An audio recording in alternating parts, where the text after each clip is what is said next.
Hola, ¿cómo les va? Bueno, espero que estén muy bien, que estén en sus casas. Y les traigo una propuesta para los nenes más chiquitos del jardín.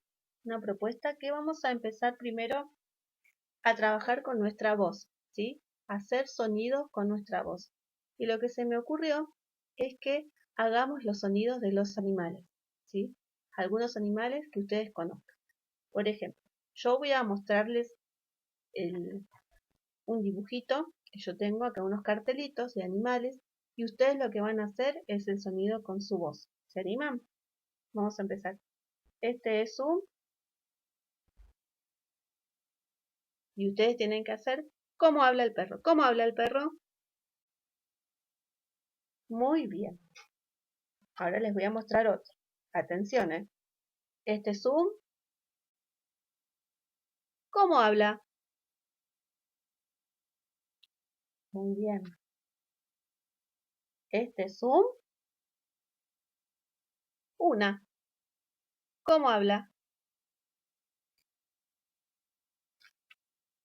Este es un,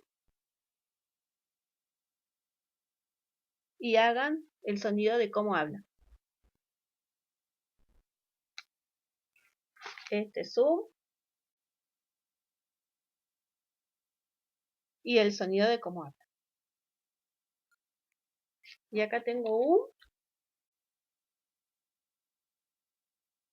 y ustedes van a hacer el sonido de cómo. Bueno, si quieren después pueden jugar con estos sonidos. Acá también tengo un, y tengo a este que es el muy bien, ¿sí? Y les voy a dar una canción muy simple, ¿sí? Vamos a jugar con esta canción para hacer los sonidos de los animales, para hacerlos con su voz, ¿sí?